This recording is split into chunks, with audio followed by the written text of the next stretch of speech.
Here's what I told you a couple of weeks ago, that when it comes to the coronavirus, there's nothing on earth I feel like talking about less. I am a sportscaster in large part because I don't feel like talking about things like the coronavirus. Real serious journalists have to talk about the coronavirus. I get to talk about whether Aaron Rodgers has enough help to try and win a championship. That's my lot in life, and that's candidly what I want to do. But in this case, the two have inextricably become linked because the National Football League is trying to walk this high wire with no net. They're walking over a raging torrent, whatever the scariest high wire act you can possibly walk is. And the whole thing could come apart at any minute.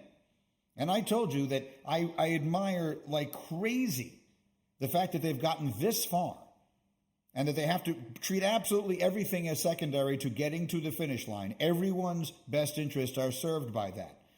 And so with the Las Vegas Raiders, I told you this a couple of weeks ago, who just continuously, for reasons known only to them, continue to just flaunt their disregard for the protocols, that something serious had to be done. I suggested the league needed to take away a draft pick from the Las Vegas Raiders.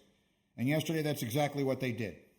The Raiders fined $500,000, stripped of a sixth-round pick in the 21 draft, and Coach John Gruden fined an additional $150,000 for what was described to ESPN as, quote, brazen and repeated violations of COVID-19 protocols. Let me make my position on this as clear as I possibly can.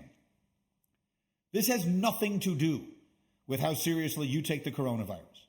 I take it very seriously. I believe it should be taken very seriously. How this became sort of a topic of debate in America, I think I will never understand. But that isn't even the point of the conversation. I think everyone can agree that if this thing, which is now running rampant, we had 120-something thousand people test positive in this country yesterday.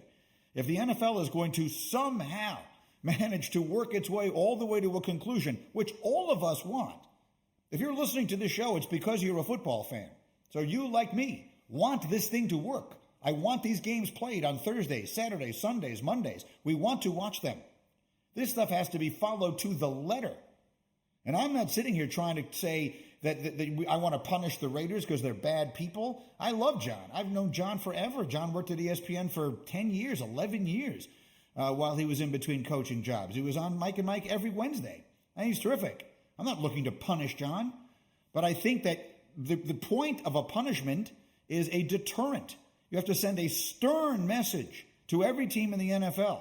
If you don't follow these guidelines, we're going to take draft picks away. Because the alternative is we're not playing Sunday. We need these games. Everyone needs them. The teams need them. The league needs them. The fans need them. The networks need them. All of us need them. So I'm not sitting here telling you I think these are bad people. I'm telling you I think that a message needed to be sent by the NFL just how seriously this stuff should be taken for anyone who, for whatever reason, has decided they weren't going to take it seriously enough. And that's what they did. And so once again, I commend them for it. I think that the NFL, top to bottom, has done an extremely good job in managing its season in this era of the pandemic. Hopefully it's something that we'll never have to worry about again in our lifetimes, starting sometime reasonably soon. But until then, they got to do it right. So again, I think the league got it right with regard to the Raiders. Greeny with you, presented by Progressive Insurance. Progressive celebrating 8 years of donating cars to veterans in need. Learn more at keystoprogress.com. All right, next order of business here is a pretty simple one. We played a little game of quarterback musical chairs on television this morning, and I think you will find this interesting. There's so much speculation about Jimmy Garoppolo's future in San Francisco. They can walk away from him. It isn't exactly scot-free, but for all intents and purposes, if the 49ers decide they want to go a different direction at quarterback next year, they can do so. And I don't know that that's fully fair. By and large, all Garoppolo has done is win when he's been healthy, and all that team has done is lose when he's not been. So I think that he has become something of an unfair target of any criticism that exists of a team that was in the Super Bowl a year ago. But I thought, and I will continue to believe, Kyle Shanahan, the much credited coach of the 49ers, one of the great offensive coaches we have in the sport, I think he told you everything he thinks about Garoppolo with the way he coached the fourth quarter of the Super Bowl. He was more than anything afraid his quarterback was going to lose him that game. So I think that there is a good chance they do move on. So we looked at it this morning and we were considering what might happen if the 49ers decided they want a different quarterback. My immediate reaction is the obvious candidate is Matt Ryan. The money's going to be a little bit difficult to figure out.